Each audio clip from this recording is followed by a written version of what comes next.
हिमाचल आज तक की खास खबरों में आपका स्वागत है। मैं हूं शहनाज भाटिया और आप देख रहे हैं बुलेटिन 8। तो आज की खास खबरों में क्या रहेगा, चलिए चलते हैं आज की खास खबरों की ओर। मांजू प्रीमियर लीग सीजन 2 के सेमीफाइनल में नया सवेरा जन कल्याण समिति के अध्यक्ष अधिवक्ता भीम सिंह ठाकुर मुख्य अतिथि के रूप में शामिल हुए। क्वार्टर फाइनल में हिमालयन पैंथर 11 पाहल ने जुनगा को हराया, जबकि सेमीफाइनल में पीकेएम मांजू और हिमालयन पैंथर 11 पाहल के बीच मुकाबला हुआ। धीरज ने हैट्रिक लगाई। भीम सिंह ठाकुर ने खेलों के महत्व पर जोर दिया और आयोजन समिति को 5100 रुपए की सहयोग राशि प्रदान की। उन्होंने युवाओं को नशे से दूर रहने की सलाह दी। कुनिहार की आदिकालीन शिव तांडव गुफा में चल रही शिव महापुराण कथा के चौथे दिन आचार्य बलवंत चांडिल्य ने भगवान महादेव के पूजन अभिषेक की महिमा का विस्तार में वर्णन किया। उन्होंने दूध, दही, शक्कर और गंगा जल के अर्पण की विधि और उसके महत्व को समझाया। आचार्य ने शिव मंथन प्रसंग का वर्णन करते हुए बताया कि कैसे भगवान शिव की ने सृष्टि की रक्षा के लिए हलाहल विष को अपने कंठ में धारण किया और नीलकंठ महादेव कहलाए। शिव प्रसंग को सुनकर श्रद्धालु भाव विभोर हो गए और पूरा पंडाल हर हर महादेव के जय घोष से गूंज उठा। राजकीय प्राथमिक पाठशाला छात्र अर्की में शिक्षा विभाग के निर्देशानुसार विद्यार्थियों को नशे के दुष्प्रभावों के प्रति जागरूक करने के उद्देश्य से कार्यक्रम का आयोजन किया गया। विद्यालय के प्रधानाचार्य राजकुमार गौतम ने विद्यार्थियों को नशे से दूर रहने तथा स्वस्थ व अनुशासित जीवन अपनाने के लिए प्रेरित किया। चित्रकला एवं नारा लेखन के माध्यम से विद्यार्थियों ने नशे के विरुद्ध अपने विचार रचनात्मक रूप में प्रस्तुत किए। इसके उपरांत आयोजित रैली के माध्यम से समाज को नशा मुक्ति का संदेश दिया। कार्यक्रम का मुख्य उद्देश्य विद्यार्थियों को जागरूकता उत्पन्न करना और नशा मुक्त समाज के निर्माण की दिशा में एक सार्थक प्रयास करना रहा।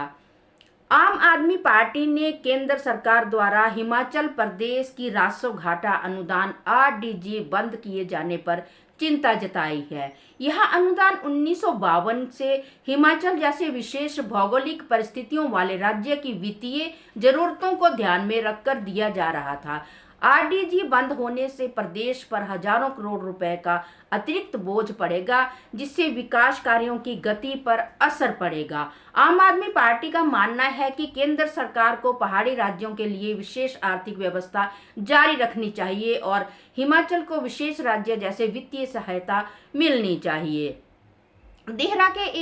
देहरा में एक अजीबोगरीब मामला सामने आया है, जहां एक गाड़ी का ऑनलाइन चालान काट दिया गया है, जो पिछले 7 माह से दुर्घटनाग्रस्त होकर एक जगह खड़ी है और चलने की हालात में भी नहीं है।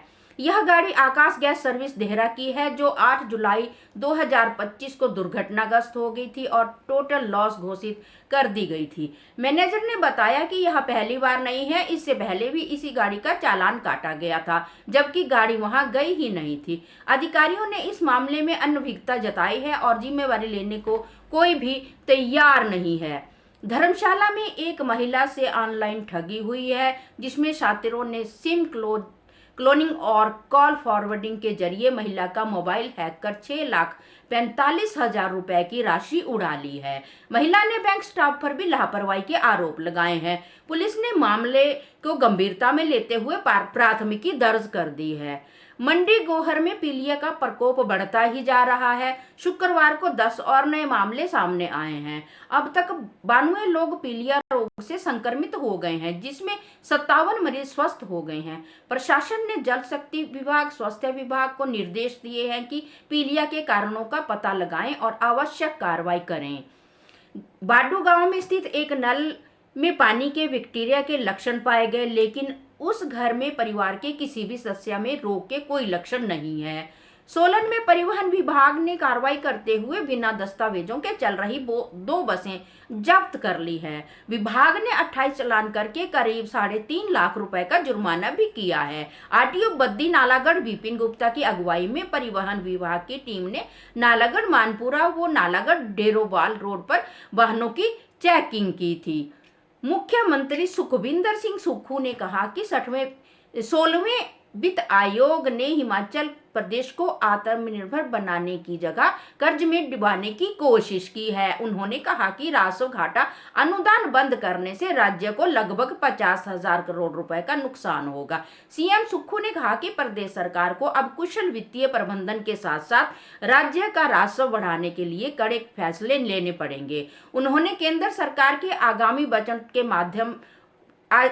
बजट में मध्यम वर्ग और किसानों की अनदेखी की भी आलोचना की है। बघाट बैंक मामले में एक बड़ा खुलासा सामने आया है, जिसमें 80 साल की बुजुर्ग महिला को 27 लाख रुपए के लोन में गारंटर बना दिया गया था, जबकि उसे इसकी कोई जानकारी भी नहीं थी। यह मामला तब सामने आया जब महिला के घर में समन पहुंचे। अदालत में सहायक पंजीयक की महिला के पोते ने बताया कि उनकी दादी को लोन की कोई जानकारी नहीं है और डिफाल्टर ने धोखे से उनके कागजात बनवाकर उन्हें गारंटर बना दिया। सहायक पंजीयक ने संबंधित डिफाल्टर के गैर जमानती वारंट जारी किए हैं और 30 दिन में उसकी गिरफ्तारी के भी आदेश दे दिए गए हैं। जांच में यह भी खुलासा हुआ है कि उक्त डिफाल्टर ने लोन लेने के लिए कई दस्तावेज फर्जी तैयार किए थे। अब लोन चुकाने के लिए भी नहीं आ रहा है। बद्दी स्कूल ने बच्चों की सुरक्षा को लेकर स्कूली बसों की चेकिंग अभियान जारी कर दिया है। फरवरी 2026 को ट्रैफिक पुलिस बद्दी एवं बरोटीवाला द्वारा BBN क्षेत्र में 72 स्कूली बसों की चेकिंग की गई, जिसमें 18 बसों के चालान मोटर वाहन अधिनियम के तहत किए गए। इसमें बिना सीट बेल्ट के 8, निर्धारित वर्दी के बिना वाहन चलाने पर 9 और बिना फर्स्ट एड बॉक्स के 1 चालान शामिल है। पुलिस ने बस चालकों और पुलिस स्कूल प्रबंधन को बसों की सुरक्षा से संबंधित नियमों को सख्ती से पालन करने के निर्देश दिए हैं। मुख्यमंत्री ठाकुर सुखविंदर सिंह सुक्खू ने शिमला और कांगड़ा जिला के विधायकों के साथ वित्त वर्ष 2026-27 के लिए प्राथमिकताओं पर चर्चा की। उन्होंने कहा कि सरकार स्वास्थ्य, शिक्षा, ग्रामीण अर्थव्यवस्था, पर्यटन, ऊर्जा, खाद्य प्रसंस्करण और डेटा स्टोरेज पर विशेष बल दे रही है। उपायुक्त सोलन मनमोहन शर्मा ने खंड विकास अधिकारियों को सांसद निधि, विधायक निधि व मनरेगा के लंबित विकास कार्यों को प्राथमिकता के आधार पर पूर्ण करने के निर्देश दिए हैं। मनमोहन शर्मा आज यहां खंड विकास अधिकारियों की समीक्षा बैठक की अध्यक्षता कर रहे थे। मनमोहन शर्मा ने कहा कि स्वच्छ भारत मिशन के अंतर्गत जिला के समस्त गांवों को खुले में शौच मुक्त मॉडल बनाने का लक्ष्य निर्धारित किया गया है। उन्होंने संबंधित अधिकारियों को निर्देश दिए कि प्रत्येक ग्राम पंचायत में कूड़ा पृथक्करण के लिए भी एक शेड के निर्माण के साथ साथ सोख्ता गड्ढों का निर्माण करवाना भी सुनिश्चित करें।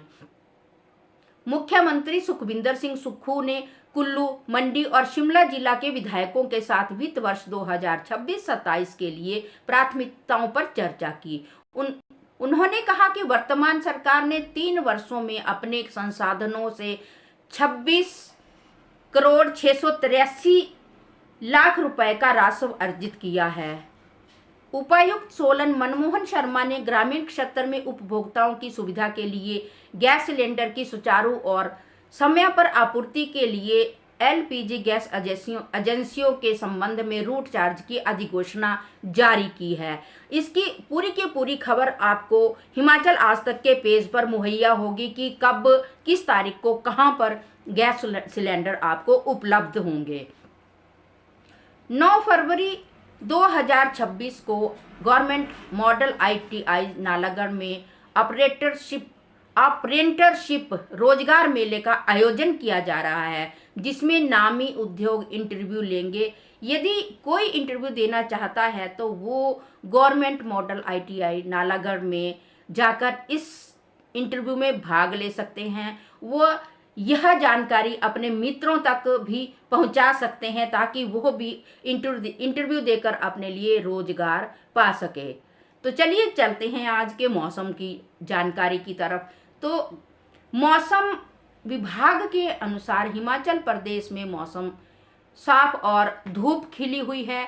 शिमला में अधिकतम तापमान 12 डिग्री सेल्सियस और न्यूनतम तापमान 1 डिग्री है। आगामी दिनों में 8 फरवरी को मौसम शुष्क रहेगा, लेकिन 9 फरवरी से पश्चिमी विक्षोभ के कारण ऊंचाई वाले क्षेत्रों में बारिश और बर्फबारी की संभावना है। 10 और 11 फरवरी को भी बारिश और बर्फबारी जारी रह सकती है। तापमान में अगले 2-3 दिनों में 2 से 3 डिग्री की वृद्धि होने की भी संभावना है। इसी के साथ इस बुलेटिन की समाप्ति होती है। मैं शहनाज भाटिया अपने सहयोगी पवन कुमार सिंह के साथ। देखते रहिए हिमाचल आज तक की विशेष बुलेटिन, और हिमाचल आज तक को पेज को फॉलो करें, लाइक करें, कमेंट करें, और हमारी जो लाइव स्ट्रीम होती है, बुलेटिन होता है, उसे ज़्यादा से ज़्यादा शेयर करें। धन्यवाद। जय हिंद, जय हिमाचल।